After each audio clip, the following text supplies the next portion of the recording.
Hello, pen friends. Welcome to another episode of Currently Inked. And as you can tell from this lovely lady here to my left, I have a special guest again. I'd like to welcome back Tania, or Merber Draws, from Instagram, the Instagram world. And I've had a lot of people asking me about the Chicago Pen Show, because both of us attended the show. They wanted to see the haul, and I've put off doing a haul video for a little while because I, had a job. So, boo work. All right, so Chicago show. Tell me a little bit about your experience. This is your first time at Chicago, right? It was. It was my very first time. Back up. How many shows have you been to so far? That was my third. Third location? This year. Or, just third show this year. This year. You go to a lot more shows than I do, I think. Would you go 4 or 5 a year? Maybe 4, maybe. Okay, yeah. See, I usually limit myself to 2. Last year I did 3. And I say usually like I've been doing this a long time. This is only my third year going to shows. So what did you think of Chicago? I thought it was fun. Laura did a great job organizing. It was an interesting show. So I really liked it. One of the things I thought was interesting was the hotel was like the perfect venue for a pen show because the bar was huge. It was like it had a great wait staff. Every night. I mean, usually the pen show after dark, at the bar after the show is over, that's like the place to really enjoy the best of a pen show. But this one I felt had the best bar experience that I've had at any show so far. Any other thoughts? I mean, what about location, vendors, that sort of thing? So. The location was interesting. It was about 15 minutes away, I think, from O'Hare? Yeah, It wasn't too bad. And there were a lot of eating establishments within walking distance. So that was actually quite nice. Yeah, that's sometimes you go to a show and there's not a whole lot around to eat. So this was out in Hoffman Estates, which is way outside of Chicago. It's not like in Chicago proper. So, I had a great time. I worked at the Vanness table. You didn't work the show. You just, you worked the show, but not at a table. She was just, she was all over the place. I was an attendee. Yes. Lest you think that was dirty. It was not intended to be. No, I saw Tania several times throughout the show. I was behind the Vanness table helping to sell pens and inks, so I didn't get to experience as much of the show floor as I normally do. But it was interesting. Good vibe. A lot of fun people. A lot of really interesting people. I had some really fascinating conversations after the show in the bar, that sort of thing. So I had a really great time. I'll probably be back to Chicago. That's a show I think I could see myself attending a lot in the future. So, all right. Well, we have a 2-page list of haul from the show. So we're going to go ahead and dive right in because there's a whole bunch. So let's start off with ink. So what did you get? Well, now I don't have my list in front of me, but I did get, thanks. Here you go. Now you have the list. The KWZ Chicago Blue. You got that, right? I did get that. You swatched it? I did, and I swatched it. So here's the Chicago Blue. What do you think of it? It's blue. It's blue. It's like a true blue, too. It's not like kind of bluish green or bluish black. It's like, it is a solid dark blue. I actually kind of like it. I thought it was going to be boring. And I haven't really written with it yet, but I like it a lot. And I know Lisa Vanness picked up like 500 bottles of the ink after the show was over. I don't think it was that much. But actually, I'm pretty sure it really? was. Yeah, because I was there when she got it. So she's got a lot of I don't know if she does anymore, but Vanness Pens has some of the Chicago Blue still left after the show, which was really cool. So, okay, so what else did you get? And then Mont Blanc William Shakespeare. That was a new one for me. So I really liked that one. I didn't get this at the show, but this is the swatch of it because I got some too because you know me and my Mont Blanc special edition inks. I have a problem. What? Don't we all? Okay, so you got that one? Yes, then Papier Plume Lake Michigan Summer. Really, really, really pretty color. Love that color. Yeah, this is kind of reminds me a lot of Diamine Aqua Lagoon, actually. But a little greener. A little brighter, I think.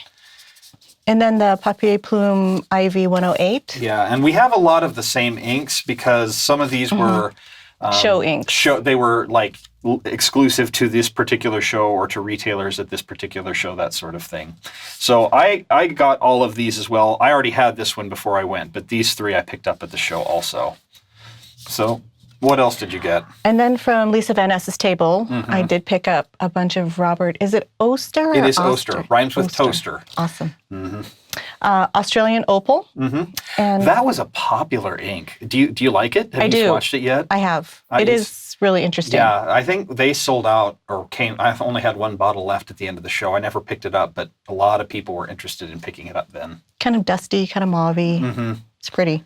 And then Robert Oster Eng Special 16, NG Special 16. It's an orange color that I just hadn't had yet. And I like orange, so orange. Cool. And then the Robert Oster Maroon 1879 as well. That's a really interesting color, kind of deep, kind of, maroon. Yeah. But it's good. I haven't played around with the reds and oranges. I mean, in the Oster inks, there's so many turquoises and blues and teals. That's kind of where I've lived most in the Oster line. That's cool. Well, I picked up. So I'm going to preface the rest of this video with saying when I went to the show, I truly had no intention of really buying anything. I would have been happy to walk out of the show not having bought anything. Does not compute. I bought 14 bottles of ink. And I was packing up the ink at the end of the show and I was like, how did I get all this stuff? I couldn't even tell you how I got all that stuff. It's like it just jumped into my bag. Any case, so I picked up a bottle of Pelikan Edelstein Mandarin because I don't have that ink. And I have most of the Edelstein line, which is right there. I picked up, these are ones I already had, Franklin Christoph Sweet Maroon, which is a new one for me. And I also got the Franklin Christoph Urushi Red, which I really like. This is one I want to get to know a little bit better. Interestingly enough, there are some similarities here between that and the Red Velvet. I mean, they're a little bit different, but not as much as one might suspect. But this shades so well. Yeah. Really, really and I love a good shading ink. The Van Nesses have a beautiful, bright, sunny green called Ride Green. That's an exclusive color to them. And I picked that up because I was looking for a replacement for my now sludgy Private Reserve Spearmint.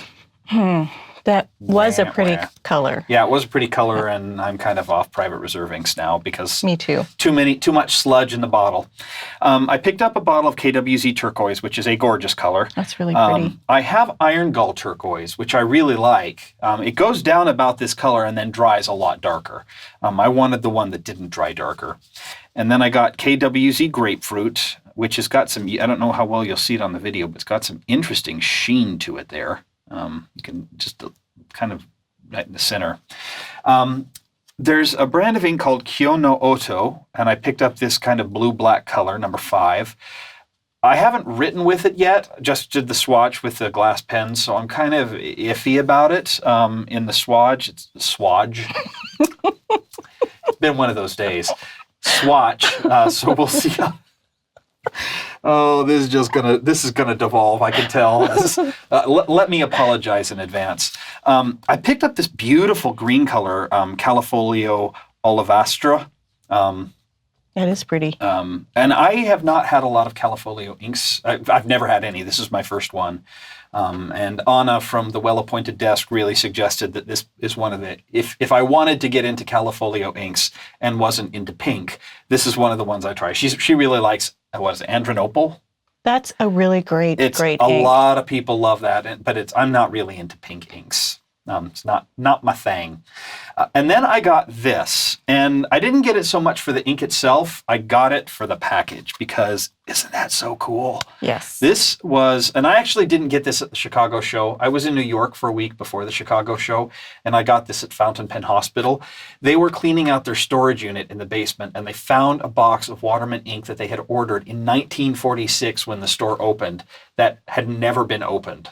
It was just sitting in the back corner of the basement. And so they pulled it out and put it there. And it's still completely full. The bottle's still in there. Honestly, I was expecting the bottle to be really different from what they have now. It really isn't that much different from what the Waterman inks look like these days. There's a modern Waterman ink. There's a lot of similarity there. The label's really different, but the shape is pretty similar. So it was a fun find. I don't know that I will ever put this ink in a pen, but I mostly just wanted it for the box because, the artwork on the box is kind of cool and that sort of thing. So that was my ink haul. That was plenty. It was enough, I think. I've really been struggling with a shortage of inks lately. So, I'm really glad that I was able to pick up another 14 bottles because I'll probably blow through those pretty quickly and be out of ink again before long. Anyway.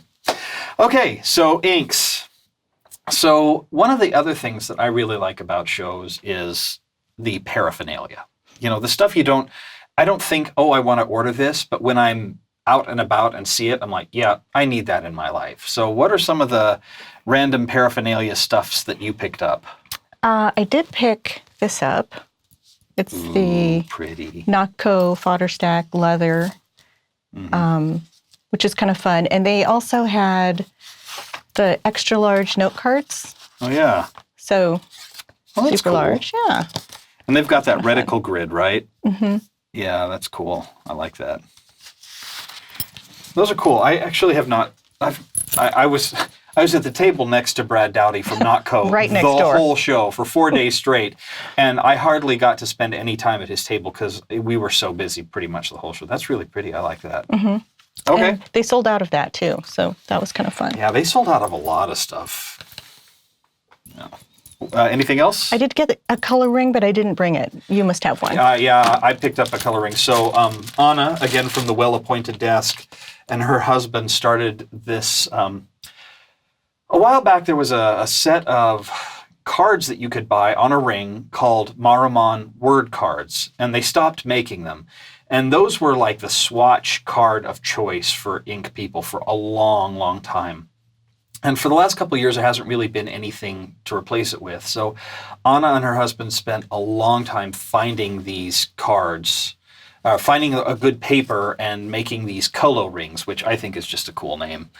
Each ring comes with 100 sheets of paper, and so you can swatch up to 100 inks per ring. And I got 3. Did you just get the one?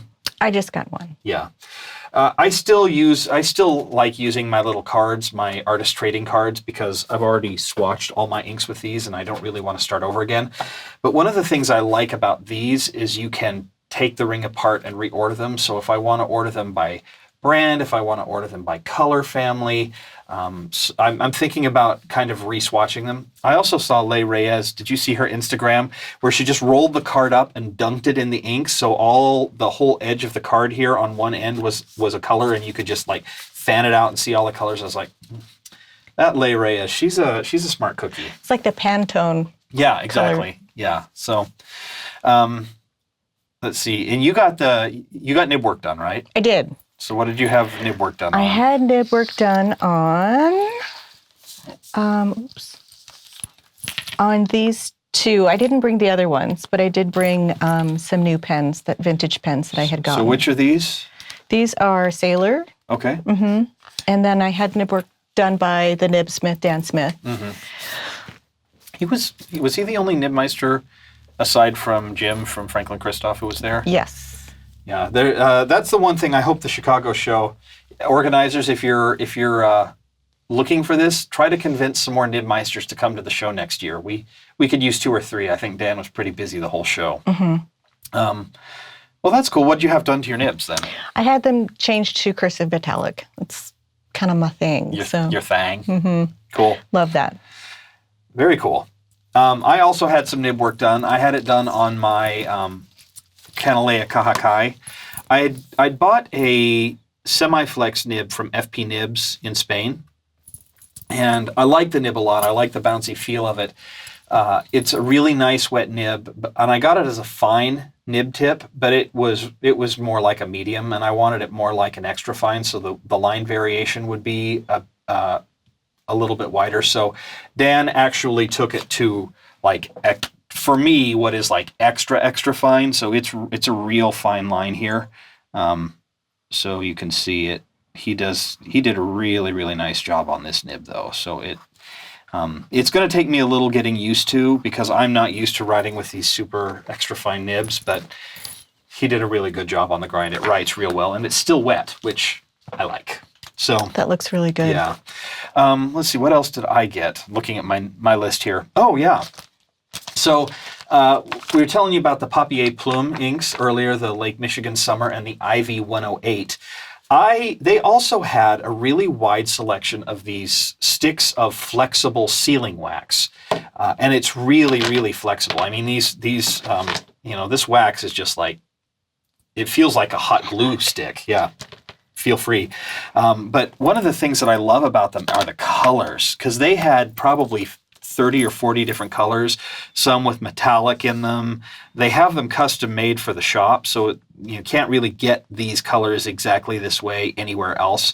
And I'm really getting into wax seals lately, so I got those, and I also picked up a couple of stamps. So I got a little music, a little treble clef, and an hourglass, which are fun. So I've been playing around with those. I've been trying to write a few more letters. And how's that going?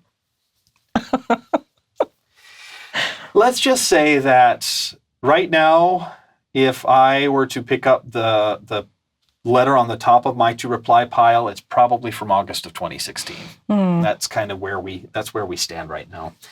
But now that the weather's nice in the Seattle area, I'm looking forward to sitting out on the patio table, and writing letters in the evening. Maybe get a few citronella torches around to keep the mosquitoes away and do some writing. So that sounds like fun. So hopefully I'll get caught up a little bit. What else did I get? I picked up, I did get a Nocco case. I got a Sinclair, and I got the Sinclair, the purple with the brown with the purple interior. And I like this. I have a Lookout, I think they're called, the one with the flap that holds 3 pens.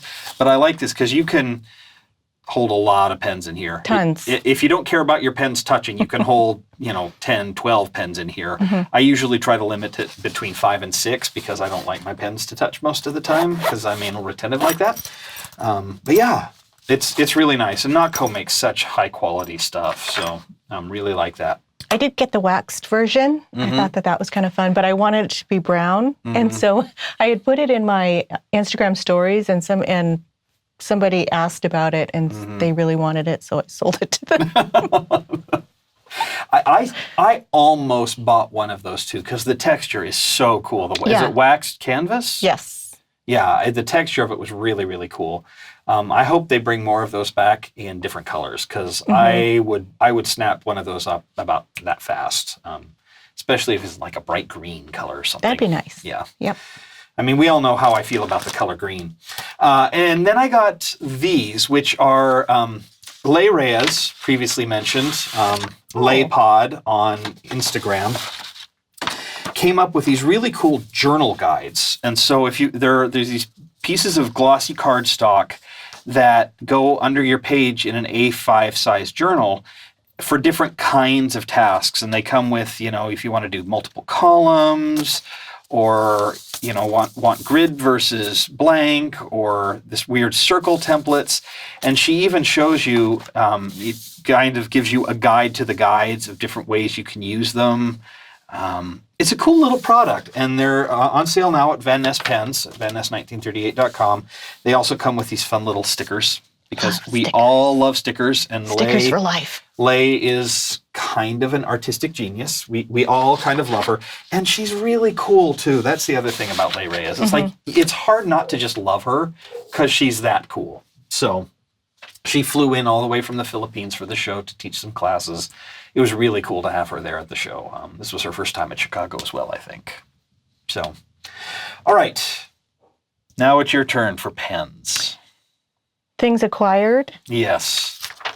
Okay. We're flipping the paper over so we don't forget anything. Okay, I got this. This was super interesting. Why don't we take turns going back and forth on the pens? Because I think we both have a lot, so. Well, I didn't bring a lot. Oh, okay. Yep. Well, then. But this is really fun. That is a gorgeous color, too. I like that a lot. Glass nib. It's a lever filler with a glass nib on it. Who did you find that from?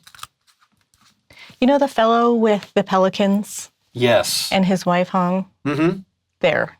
Oh, wow. So it was a really funny story because they both came to the Philly show, and I was looking for something like this, and I asked, and he said, "Oh yes, I have a tub full." So he brings his tub out, and I go through them, and I'm really excited, and I ask, "Oh gee, how much is this one?" And well, they're not for sale. So fast forward to this show. His wife sees me and calls me over to the table and says, "We have glass nib pens for you." And so I sat down and I picked this one out. And she's adorable, hung. And she gave me a great price, to which her husband was, "What?" But there it is. I'm very happy. That's funny. I'm getting a little water for myself here. That's beautiful. I love that material. I assume that's a vintage pen? It is vintage, really nice. Very pretty. That's cool. I like that a lot. All right. Well, maybe I'll do a vintage pen too. This was my real find of the show. This beauty here. So this is a 1937 Parker Duofold Vacuumatic Burgundy Pearl, and it is in pretty much flawless condition. The transparency, and I'll talk about this when I do the review, but Vacuumatics, one of the things collectors of Vacuumatics look for is how transparent is the barrel. You hold it up to the light, and if you can see the light through it, then it's pretty transparent. And that's a big deal because the latex will off-gas into the celluloid of the pen and turn the celluloid opaque. So, a lot of these older pens just don't get the transparency. And once it's gone, it's pretty much impossible to get it back. This was so clear you could read a newspaper through it. It also has one of the most gorgeous flexible stub nibs. Flex nibs on Vacuumatics are pretty rare to begin with. Yeah. Flex stub nibs are even rarer, and this one is awesome. It is just a gorgeous, wet, juicy, smooth as butter nib. I love this pen. You're killing me. Yeah, you got to try it. She hasn't had a chance to play with this one yet. Not yet. Gorgeous. Oh boy. Yep, pretty nice. Yep. So it's a Canadian-made Vacuumatic, and the gentleman I bought it from, Sarge, was saying that a lot of times the nibs on the Canadian-made pens are more interesting and in many cases better than the American-made nibs. Now, this is one man's statement. I don't know how true it is, and I'm sure there are a lot of Vacuumatic people out there who will argue, because we pen people love nothing more than to argue nitpicky details. But I will tell you, this nib is gorgeous. So that was probably my greatest number one find of the show. I really like that pen a lot. So, you did well. Yeah. What about you? What was next? I went to visit Tim Pearson. He's well known for... So if you've never been to a pen show, Tim Pearson has, I think, more pens on his tables than I have ever seen in one place ever. They're stacked high, they're in drawers, everything is tagged. I've never bought anything from Tim, but Tim seems to be really cool. He's awesome. And he'll let you, tinker around with the pens a little bit, and he wants you to really but he has everything there, it seems like. He's great because when he gets to know you, he remembers what you like. And so this one, for example, he had waiting for me, which was very nice. But it's,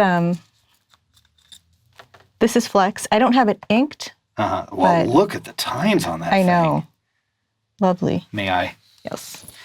This is a technique that you see a lot of people. Oh, my God. I know. In his tag, I love his tag. So I always look for the yellow tags at his table. Yellow means Flex at Tim's table. And that is, And here, by the way, you can see, we talk about off-gassing from latex sacks. You see how the color of the white here is a little different than the color of the brown? That's caused by that latex off-gassing. That's one of the downsides.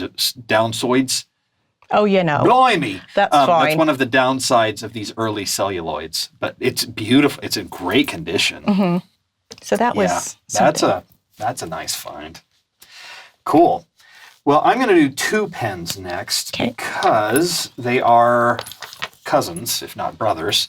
So I got a couple of Franklin Christophs. It's been a while since I've gotten a Franklin Christoph pen, and I really wanted to get this little one, the 45. So this is a fairly new model from Franklin Christoph. And I'm not a big fan of small pens or pocket pens. I really like the 45. I've used a lot of Tania's 45s, and they're really comfortable for a pocket pen. I don't even have to use it. I can use it unposted, but if you post it, it's perfection. This is just a beautiful pen in the hand. And so I really, really like these pens. And I got it with the number 5 steel nib. I didn't go with the gold nib on this one. Jim Rouse of Franklin Christoph said, the steel nibs are actually better nibs on the number 5 size than the gold. Especially, like, if you're going to go gold on number 5, go with the 14K. But he said for certain kinds of grinds, like the one I got, go with steel. We'll talk about the grind in a second. All right. And they don't name these are both color prototypes, so they don't name their prototype materials. So we here in the community often take it upon ourselves to generate names for them. And this is a material that I believe is made by Jonathan Brooks. And I don't know if it has a name. I have started calling it Cherry Cola because I just think you get the little white streaks and the burgundy red with some blackish brown in there. It's a beautiful material. So and I've got this inked up with Franklin Christoph Spanish Blue, which is kind of a turquoisey blue color. And then I got this Model 31. Now, I've never used a Model 31 from Franklin Christoph before. This is a material I have called Cappuccino Swirl. The 31, I don't know how well you can see it on the video. It's got the little grooves here. But really, beautiful pen, nice long section, very comfortable in the hand. And the nib is inset. And I got, on both of these, I got what's known as a SIG nib, S-I-G. It stands for Stub Italic Gradient. It is a grind that Jim Rouse of Franklin Christoph kind of invented, tweaked. It's his grind. I tried a couple of Tania's, and Dave, one of our local pen friends, their SIG nibs, and I was like, yeah, I need this in my life because I struggle with a lot of flat nibs. I don't do well with flat nibs, generally speaking, but there's something about the way Jim grinds these SIG nibs. It's like the smoothness of a round nib with the line variation of a flat nib. They're really, really good nibs. Of an italic. Yeah. So I got those 2 and really like them. I've been carrying them to work with me ever since I got back from Chicago. All right. What's next in your list? Let's see. Speaking of Franklin Christoph. Ooh. I did get this one. It's a Model 02. I'm dribbling on myself over here. I have a drinking problem.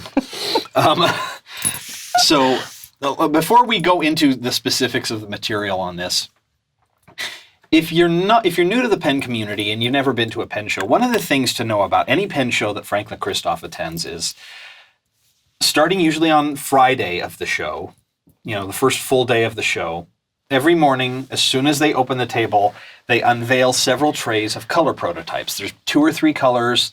A lot of times they're not colors that are ever going to be production. And there's a dedicated group of people who descend on the table like a horde of locusts. No, that's at a little 9 o'clock exaggeration. We are prepared. We are there. We're ready. Locusts. No, it's so much fun to watch because I love anytime someone can get so excited about something. I just love to watch it. And there's usually at 9 o'clock, right when the Franklin Christoph table opens or whatever time it is for the show, a bunch of people, you see this crowd gathered around the table and they're just looking at all the new color prototypes. And so I believe this is one of the color prototypes, right? It is. And you picked this up on Friday? Was this one of the Friday acquisitions? So first day acquisitions. That's beautiful. So have you named the material yet? I haven't yet, but it's kind of funny because I think this was the theme of the show for me because I did get this one as well. You know what I would call that? I would call that sea glass. It does look like sea glass. Yeah. It's really pretty. I had envisioned that kind of color. I was hoping something like that would come out. And then when I saw it, I just... You're like, yep, going home. I must needs have that. But then look. Oh, you picked it up from Sean Newton too. Those are beautiful. I like that material a lot. I actually think I like that better than the antique glass because it's just got a little more personality to it. It's just super pretty. Yeah. Very, very, very pretty.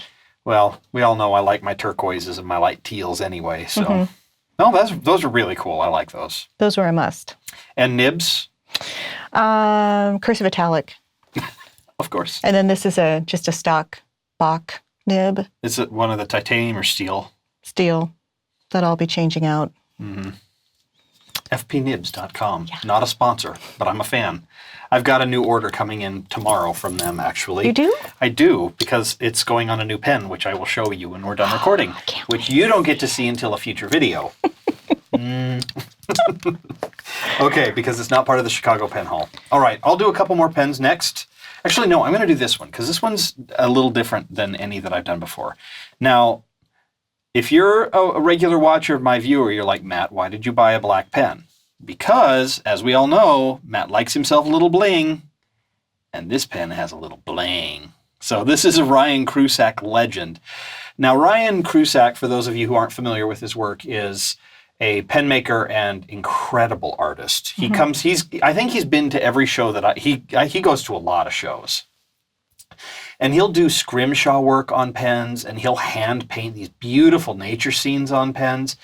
And I've always wanted to get one of his pens, but I've always held off because he used metal sections, and I don't like metal sections. About a year ago, he started putting this new model together, the Legend, and instead of a metal section, he uses an ebonite section, which I was like, okay, we're in. It's a go. So this pen is made of ebony wood, beautiful finish on the wood. You can see the grain. It's not quite black, but it looks black in most lights. But you can see the grain. He does the nice little RK engraving.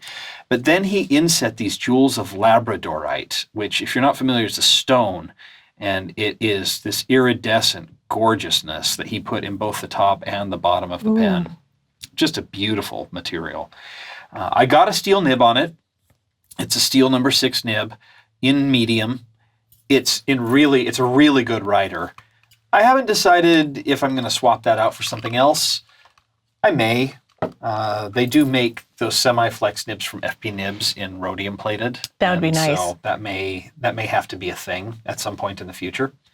So, yeah. Anything else that you got? I did get Nether Franklin Christoph. P66. Let's move the white paper away so you can actually see it a little bit better. P66. This is actually the new material that they just came out with the flash sale for the Model 45, which I just got today. So there you go. They're twinners. They're buddies. Nice. Yep. So that was a color prototype at the show, or was that a... That was a color prototype. And apparently it was popular enough they decided to make a whole run of the 45s. There you go. I don't know. We'll say yes. We'll just nod and smile and nod there. So, excellent. Well, those are cool. I like that material. Me too. I picked up another very special pen, which has a saga that will go along with it here. Now, again, if you watch my videos, this form factor is probably not going to be a surprise to you. This is a Visconti Divina. This is the very first Divina that was made, the Proporzione, the divine proportion. Couple of differences in this one. It's made of this beautiful burl wood celluloid. It is a gorgeous material. It looks like wood, but it's actually celluloid. It also has an ink window, which the original Divina, or my Divina Elegance, does not have. So it's got a nice ink window. It's also got a plunge filler, so it's more like a vacuum filler than the captured converter in my other Divina. And it comes with an 18K nib instead of the 23 karat nib. Unfortunately, and this should come as no surprise, the nib does not write very well. Almost to the point of not writing at all. And I discovered just yesterday, I don't know how well you can see this, the silver is coming off. So This lovely little Visconti is going to be packaged up and sent off to Coles of London for repair. So hopefully in a couple months I will get it back, and next season you will see a review. But as has been an unfortunate trend with the Viscontis that I have bought, the quality control on the pen was not really great. So, and I'm not alone. That's why I haven't bought one yet. I reached out. We have a pen friend named Tracy Lee. She's hi Tracy Lee. Hi. And she's going to be watching this. She told me because I messaged her today and I asked her like, have you sent pens back for repair? Because she's a Visconti fanatic. She really lots. Is. Her Visconti collection is gorgeous. And she goes, yeah, oh yeah, it's bananas. She's gorgeous. Like, I've sent enough pens to Coles of London that they know me by name. And I'm like, okay, well, good. She's like, they've got really good service. I'm like, that's good to hear because this was not a cheap pen. More on that when the review comes out. Okay, you got another one? What do I have? I did pick up, here's another vintage. Tim Pearson? Yep, and it's Flex, yellow tab. This is, it's just kind of a fun one. Yeah. Oops. There we go. I like the little heart-shaped breather Me too. holes. That's a cool material too, kind of that brown marbled. Mm-hmm. You don't normally see that. So, yeah, that's cool. And then I did pick up the Sailor Imperial, but that was a purchase from a friend. So they didn't want it anymore. Oh, okay. Wanted to repurpose, rehome it. I've been looking at those for a long time. I love that black. The nib's really cool. Yeah, I love that matte black with the black metal, the ruthenium finish or whatever it is, black luster finish. Yeah, I actually picked up a Sailor too, again at Fountain Pen Hospital, not at the pen show, but I got the Sailor 1911 Realo, which is the piston filler. Before Chicago? Before Chicago, okay. Yeah. I felt like I wanted to support the local pen store, even though it wasn't local to me, because, pen stores, they need your support. They do. It's hard to have a brick and mortar pen store, even in New York City. There's only one left, really, that's a solid 100% pen store in a city the size of New York. So if you've got a local pen store, support them. But I wanted a piston filler version of this because I'd had the converter filled, and I won't go into it, but you've all heard my rant about Sailor converters. They suck. Tania doesn't seem to have the same problems I do. Maybe they just hate me. Okay, so anything else? It looks like you've covered most of what's on your list there. Okay, well, then I'll do my last two that I picked up. So both of these were given to me for review purposes. So this is the Aurora 88 with the flex nib. So Aurora came out with a new flex nib this year, just a few months ago, and I hadn't had a chance to try one, so I got this, and we'll be doing a review of it probably before this season ends. I'll be doing a review pretty quickly of this one. By the time the review of this comes out, the yellow one should be out. They're doing one color a month, and I think 188 pieces in each color. So they started with blue, that's sold out. They moved on to red, that's mostly sold out, if not completely sold out in most places. And the next one that's coming out in the next couple of weeks is yellow. And then I got this one, and this one is a cool pen. So there's a company in Italy that was celebrating its 60th anniversary. And so as part of their celebration, they commissioned 1,500 pens from Aurora that would have been made back in the 60s. So Aurora found its old machinery and basically started remanufacturing this pen. This is the Duocart Vintage. They made 1,500 for the company, and then they went back and they continued to manufacture them. What's cool is down in their storage in the basement, they found the old boxes that they used to put these pens in. And so you can actually, the box it comes in, you can take a nice big whiff of the box and it's like, oh my gosh, that smells like my grandma's basement. Like it smells old. It's beautiful. They're in pristine shape.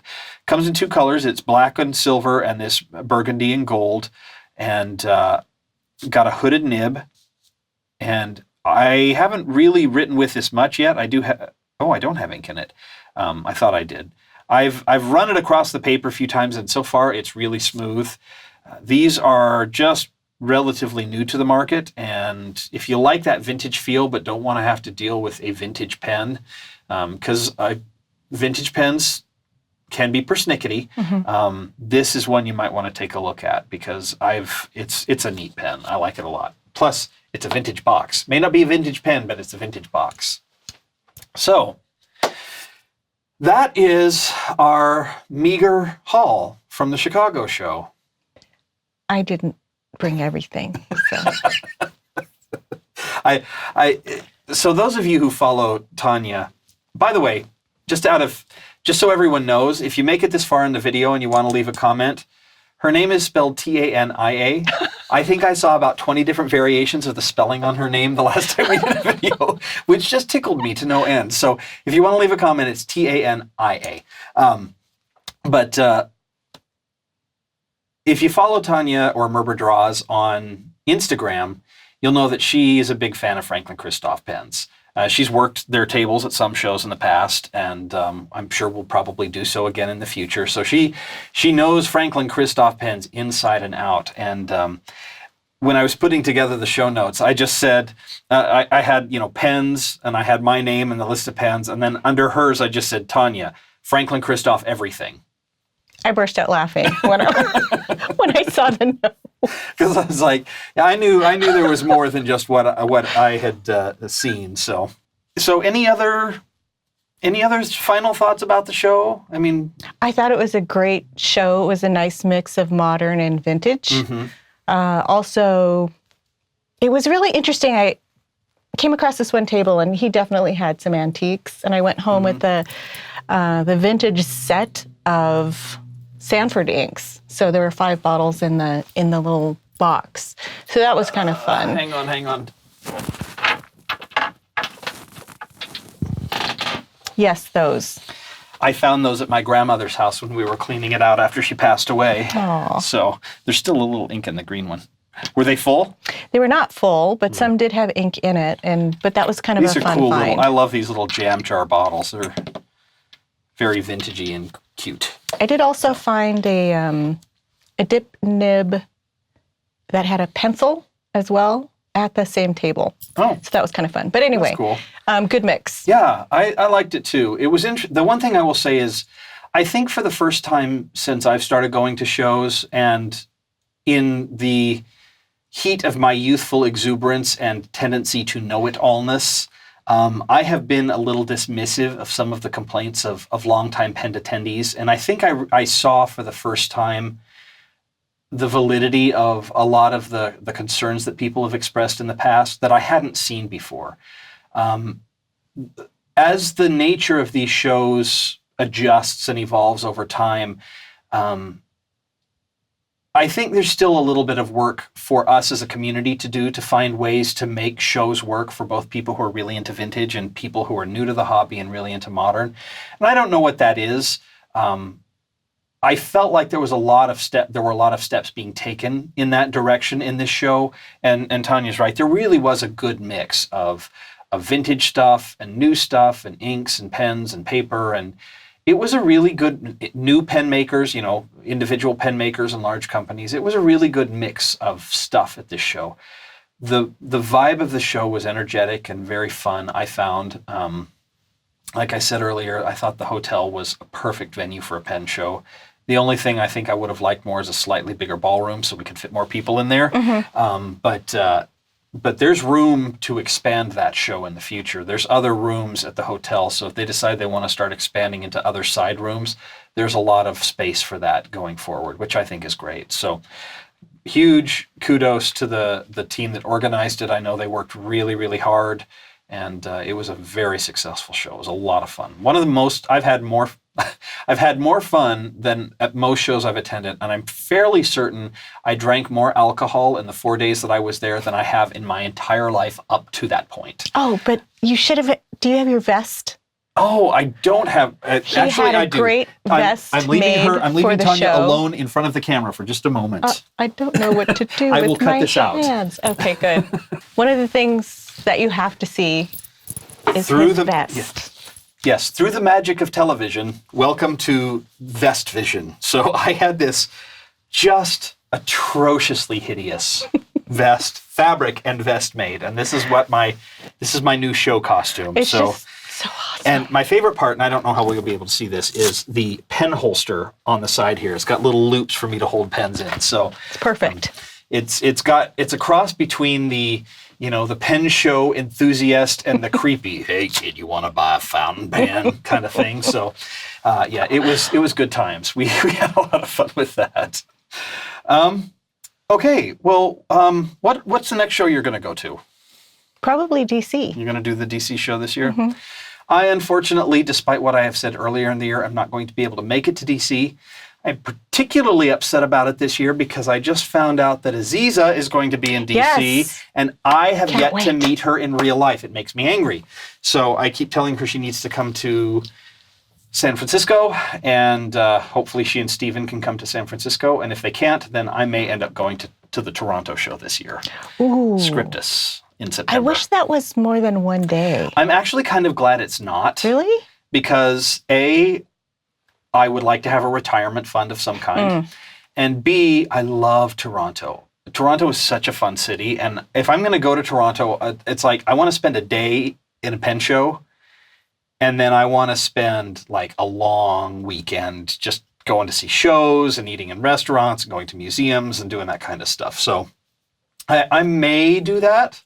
I make no promises, but I'd love to make it to Scriptus. I've heard good things about the show. Mm-hmm. And for a one-day show, I hear they really cram a lot in. And in all honesty, and I don't know, you probably don't have this experience because you're a lot more detail-oriented than I am, I feel. But if I'm just attending a show, I really only need one day. Oh, no. One day's not enough. I mean, when it comes to just the pens, like the pens and the ink, I can pick out what I want real quickly and get it all in a day. It's when I get to, it's the after the show stuff that I really enjoy. And that's why I keep coming back. Like by Saturday, end of Saturday and most of the day Sunday, I'm like, I want to go back to my room and take a nap. I'm going to sit out in the lobby and read for a little while or talk with people. I don't need to be walking the show all the time because I don't, like you go into every drawer and talk to every person and that's not really my style. I'm antisocial, so. I am kind of shy, so this is a reach for me. And until she goes out and with her pen people.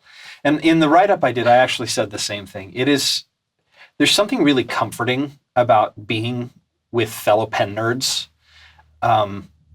I struggle interacting with people on a day-to-day basis. I'm not a very social person. I'm not shy. I can turn it on, but it's not something I really enjoy doing. I'm pretty solitary most of the time. But when I go to a pen show, I love to be around pen people. They're fun to talk to. Mm-hmm. They're smart. They're thoughtful. They're intelligent. Smart, intelligent. They know how to use multiple adjectives for the same thing. They have awesome pens. Yeah, they let awesome you use pens. Them or try them. Mm-hmm. And so I love the social aspect of pen shows. That's the one thing that I'm there for several days for that. If I went shopping every day, I'd bankrupt myself. So, all right, it's getting really warm in this room. We're probably schwitzing like crazy over here. But before we wrap up, and this vest weighs a blue ton, so it's nice and warm. Before we wrap up, I did want to say a quick word about a woman that you may or may not have heard of. Her name is Susan Wirth, and she is kind of a pioneer in the pen show world. She started attending pen shows back in the 80s when pen shows were just becoming a thing. And for a long time was one of the only female vendors at these pen shows. I mean, she still is one of the few. There aren't a lot of female vendors at these shows. And Susie was, as Scott Franklin put it, the accepted eccentric in the pen community. She was a little crazy in the best possible way, and you couldn't help but love her because anyone who loves what she does as much as Susie did, and was so instrumental in introducing a lot of people to the pen community, you can't help but love. And she would barrel her way into shows and, without asking permission, go grab carts and start walking through the back halls of the hotel, finding secret entrances and extra things for her table. She'd hang stuff where she wasn't supposed to. And, she just loved being at these shows, and she'd raise her tables up higher than everyone else so people could have them at writing height when they were there. All of her pens were inked. She would let you write with any of them. She would analyze your handwriting and teach you about how to use a flex nib or teach you about how to use an italic nib. And the folks who worked at her table were just as knowledgeable as she was. Monday after the show, Susie fell and passed away the following day on Tuesday, very suddenly. It was completely unexpectedly. And our final night at the show, I think we were sitting next to each other at the bar. Susie found this beautiful metal sculpture that someone had made. It looked like a futuristic city skyline. And she just carried this thing into the bar and plunked it down on the table and shoved people's stuff out of the way. And she and 3 or 4 people started, putting up backdrops and stuff to try to take really neat pictures of it. And she was just so excited about it. And it was fun to see her in her element. And if you head over to penhabit.com on my day 4 recap of the show, I talk about my personal experiences with Susie. So she will be greatly missed. She was a huge asset to our community. And when was your first intro to her? DC 2015. Was that your first show? Mm-hmm. That was my first show too. And we met there. That was where we met. I was like, oh, you're from Washington. Where are you from? She's like, oh. She told me, and I was like, oh, I think we're neighbors. And turns out we are. So it's funny. We hardly ever see each other here in Washington. We see each other at pen shows all the time, though. So, but yeah, Susie was a character, and she will be greatly missed. If you're going to be at the DC show, they're going to be doing a memorial for her there. And, so a huge thank you to her wherever she is out there. Thank you for bringing so much vibrancy and joy and excitement into the hobby. You will be missed. So, all right. Thank you so much for joining us for this very, very long episode of Currently Inked. Thank you again. Long. Thank you for having me. It's funny because I tried to cut these down to like 20 minutes, and I was doing like 4 questions. I was looking at the haul list, the 2 pages of stuff we bought, and I was like, there's no way we're going to do this in 20 minutes. So, well, thank you for coming again. Thank you for having me. It's always great to have Tania here. Thank you for joining us. And of course, you can head over to penhabit.com for other written reviews, things like that. Check out the YouTube channel. Check out Tania on Instagram at Murberdraws, Murberdraws. And keep an eye out. There may be a Murberdraws announcement coming relatively soon. I shall say nothing more about it here other than to tease it. So thank you so much for watching, and we'll see you here next time on The Pen Habit. Bye. Okay, audio, overhead camera, front camera. All right, you ready? Send to the chi. That's making the outtake reel, by the way. Okay. Each ring comes with, got a ringing phone here. Probably a telemarketer.